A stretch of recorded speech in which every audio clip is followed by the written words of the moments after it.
Hello, everybody. It's another day here in southwest Oklahoma, a very cold day. Had another cold snap come in. I mentioned last time that our car is dead. I think we finally bought a car. Yay! But we've got to go pick it up. That's the only problem, is finding time, off work and getting the kids together and having two drivers, 'cause I'm going to drive up and two cars back, all those different things. But anyway, I'm just glad to be done with that. If you've never had to deal with the stress of your car dying and being without a car, congratulations. It's just not a ton of fun. But it does make it easier to spend that money when you know you have to. And that's just one of those we try to teach our kids. I try to work with my kids at school and at church about, being responsible and things like that. And sometimes they don't get it, especially when what they do is they look around and see people just buying stuff willy-nilly. But they're all having a good laugh at me for years I've been the guy with the Prius and thinking about all those things, and now we're not going to have a Prius anymore, which, okay, fine, it's just another car. But to a lot of people, it meant something about me, apparently. But the other thing I wanted to mention is I am taking a master's class for my master's right now, a graduate course, and I'm doing it in building leadership, which basically is a principles degree for education. And so I've just finished a class on communication, and now I'm in a class that's just the intro to administration. Classes are hilariously obvious to me, I guess is the way of putting it. They're good stuff. There's good information. I really appreciate those classes. But it's funny when I look up at my bookshelf here and I look at some of the books that I have, the Seth Godin books, the Andy Stanley books, lots of other things that are up there.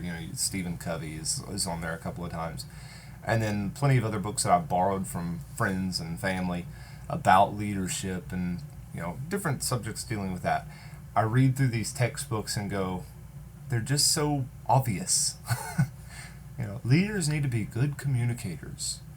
Leaders need to care about those around them. Leaders need to reach out and find consensus. And I just go, yeah? But then I consider a lot of the people that are bosses, and my friends that are in other areas of work, thinking about my parents' bosses at different times, all these different things, and you go, maybe it isn't that obvious. I guess leadership had an older style, and then there's been research into what makes a good leader, what makes a effective communicator, and the combination of both of those is very important. And so now, maybe for my generation, it makes more sense what a leader should be. So, anyway, I'm finding it interesting reading through these books, and then especially I'm trying to teach these characteristics to my students. That way it doesn't take them wanting to be an upper level administrator or things like that before they try to learn those things. And they can find that they're useful in everyday life. Just being a good communicator and caring about other people is not just for someone who's in charge of people. It should be for everyone involved, because the better team members you have, whether they are the leader on top or the person at the back of the pack, or right there in the group with you, whatever metaphor you want to use on it, the more prepared and the more willing to work together that you have, in that group of people and their characteristics. That sentence didn't make sense. But anyway, you get the idea. The better off we all are.